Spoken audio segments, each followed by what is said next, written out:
মেধার মাপকাঠিতে নিজেকে প্রমাণ করতে মরিয়া মালদার বৈষ্ণবনগরের প্রশান্ত মণ্ডল। চিকিৎসক হয়ে সেবা করাই তার লক্ষ্য, কিন্তু ভাগ্যের পরিহাস হলো শৈশবে হাত সম্পূর্ণ গড়ে ওঠেনি, যার জন্য নিট পরীক্ষায় সর্বভারতীয় স্তরে 1,61,404 র্যাঙ্কে মেধা থাকলেও চিকিৎসক হওয়ার স্বপ্ন অধরা থাকে।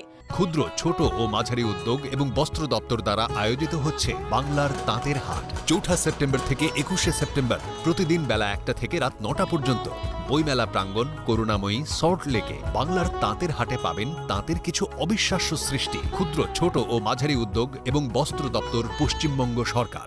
প্রশ্ন ওঠে, অসম্পূর্ণ হাত নিয়ে কিভাবে ছুরিকাচি ধরা সম্ভব? কলকাতার এসএসকেএম হাসপাতাল রিপোর্টে পরিষ্কার জানিয়ে দিয়েছিল অসম্পূর্ণ হাত নিয়ে ডাক্তারি পড়া সম্ভব নয়। মুম্বাইয়ের এইমস হাসপাতাল জানায় তা সম্ভব। এরপরই তাকে 3.5 আঙুলের ডাক্তারি পড়তে ছাড়পত্র দিয়েছে কলকাতা হাইকোর্ট। তবে আদালতে জট কেটেছে। 3.5 আঙুল নিয়েই চিকিৎসক হওয়ার স্বপ্ন পূরণে ছাড়পত্র পেয়েছেন মালদার বৈষ্ণবনগরের প্রশান্ত মণ্ডল। এসএসকেএম বলছিল তুমি কোনো কাজ পারবা না, আমি বললাম যে পারবো, তাও ওরা বলছে যে না তুমি পারবা না। তারপর আমি 3-4 বার গেছিলাম, তাও বলছে তুমি পারবা না, বলছে তোমাকে তুমি যতই বড় প্রধানমন্ত্রী নিয়ে আসো তাও তোমাকে করে দেবো না, এভাবে বলবে। ওটা এমবিবিএসটা কমপ্লিট হোক, তারপর দেখা যাবে।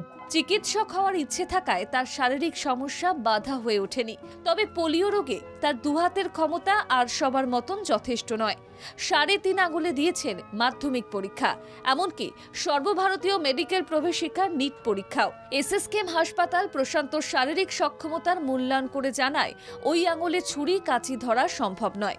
ডাক্তারি পড়ার জন্য উপযুক্ত নয় মালদা বৈষ্ণবনগরের প্রশান্ত মণ্ডল। ফলে ছোট থেকে দেখা স্বপ্ন হারিয়ে যেতে বসেছিল। মনে চড়ে নিট পরীক্ষা দিয়েছিলেন প্রশান্ত। চিকিৎসা বিজ্ঞান পড়ার ভেরিফিকেশনের দরজা খুলছিল না। এই অবস্থায় প্রশান্ত বাধ্য হয়ে এসএসকেএম হাসপাতালের সিদ্ধান্তকে চ্যালেঞ্জ জানিয়ে হাইকোর্টে মামলা করেন।